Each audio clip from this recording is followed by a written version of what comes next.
అందరికీ నమస్కారం. నేను మీ శేఖర్ మెట్ల. ఈరోజు ఐటీ ఇండస్ట్రీలో ఎంటర్ అవ్వాలనుకుంటే గ్రాడ్యుయేషన్లో కానీ పోస్ట్ గ్రాడ్యుయేషన్లో కానీ ఎలాంటి కోర్సును చూస్ చేసుకుంటే మంచి ఫ్యూచర్ కెరీర్ స్ట్రాంగ్గా బిల్డ్ చేసుకోగలం, అది మన చేతుల్లోనే ఉందా అనేది ఇన్ఫర్మేషన్ మీతో షేర్ చేద్దామని ఈ వీడియో ద్వారా మీ ముందుకు వచ్చాను.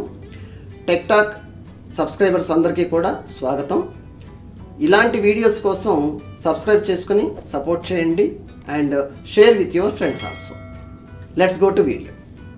ఇంటర్మీడియట్ కంప్లీట్ అయిన తర్వాత ఎంసెట్ రాసేవాళ్ళు కానీ ఏదైనా అదర్ యూనివర్సిటీస్ నుంచి లైక్ రిలవెంట్ కోర్స్ నేర్చుకుని లైక్ క్రాకింగ్ టెస్ట్తో మీరు గ్రాడ్యుయేషన్లో కానీ పోస్ట్ గ్రాడ్యుయేషన్లో కానీ ఎంటర్ అవుతుంటే ఐటీ కోర్సెస్లో చూస్ చేసుకోవడానికి ఇవాళ చాలా లేటెస్ట్ బ్రాంచెస్ కూడా మనకు అందుబాటులోకి రావడం జరిగింది. వీటిల్లో అందరికీ తెలిసింది ఏంటంటే CSC computer science engineering, IT information technology మేజర్గా ఇప్పటివరకు సాఫ్ట్వేర్ ఇండస్ట్రీలో అడుగు పెట్టడానికి ఎంతో ఉపయోగపడింది.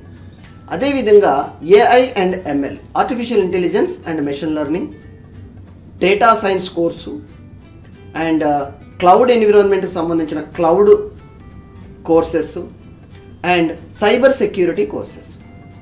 సో ఐటీ సెక్టార్లోకి ఎంటర్ అవ్వటం ఈజీగా ఈ కోర్సెస్లో కనుక మీరు ఏదైనా చూస్ చేసుకుని ఎలిజిబిలిటీ ఉండి సెలెక్ట్ అయితే ఎస్ ఫ్యూచర్ కెరియర్ మీది చాలా బాగుంటుంది. ఎందుకంటే ఈ పర్టికులర్ నేను ఏదైతే ఎక్స్ప్లెయిన్ చేశానో ఈ కోర్సెస్లో ఐటీ రిలవెంట్ సబ్జెక్ట్స్ మాత్రం మీకు కోర్ సబ్జెక్ట్స్గా ఉంటాయి.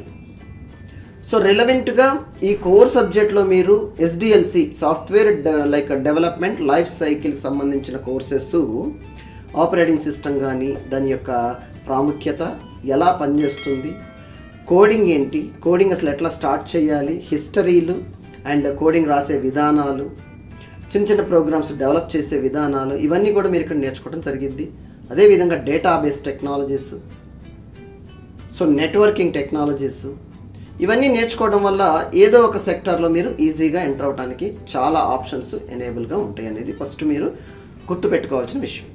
అయితే ఐటీ సెక్టార్లో ఏ పర్టిక్యులర్ బ్రాంచ్లోకి ఎంటర్ అవ్వాలన్నా కానీ మీకు బేసిక్గా స్ట్రాంగ్గా కొన్ని fundamentals like problem solving techniques ఏంటి, వాటిని ఎలా సాల్వ్ చేసే విధానాలు, థింకింగ్ ప్రాసెస్ ఎట్లా అండ్ మ్యాథమెటికల్ స్కిల్స్ని ఎట్లా ఇంప్రూవ్ చేసుకోవాలి, కమ్యూనికేషన్ స్కిల్స్ ఎట్లా ఇంప్రూవ్ చేసుకోవాలి అనేవి మీరు బిల్డ్ చేసుకుంటే కనుక స్ట్రాంగ్గా ఐటీ సెక్టర్లోకి ఎంటర్ అవ్వడం అనేది చాలా ఈజీ అవుతుంది. అదేవిధంగా ఫ్యూచర్ కెరీర్ని మీరు ఎంటర్ అయిన కాడి నుంచి ఒక 5 yearsలో చూసుకుంటే స్ట్రాంగ్ పొటెన్షియల్ ఉండాలి అనుకుంటే మీరు ఐదర్ అడ్మినిస్ట్రేషన్ సెక్టార్స్ కానీ, కోడింగ్ సెక్టార్స్ కానీ, రిపోర్టింగ్ సెక్టార్స్ కానీ మంచి మంచి శాలరీస్ అండ్ ఫ్యూచర్లో స్ట్రాంగ్ కెరీర్ని మీరు బిల్డ్ చేసుకోగలుగుతారు. ఈ వీడియో మీకు హెల్ప్ఫుల్ అవుతుంది ఫ్యూచర్ కెరీర్లో ఎడ్యుకేషన్ పరంగా సీట్ లైక్ కోర్సును చూస్ చేసుకోవటానికి అనుకుంటే లైక్ చేసి సబ్స్క్రైబ్ చేయండి. అదేవిధంగా క్లారిఫికేషన్స్ ఉంటే కమెంట్ ద్వారా మాకు తెలియపరచండి. తప్పకుండా కొత్త వీడియోతో మీ ముందుకు రావడం జరుగుతుంది. మరిన్ని ఇంట్రెస్టింగ్ వీడియోస్ కోసం subscribe for more videos. Thank you.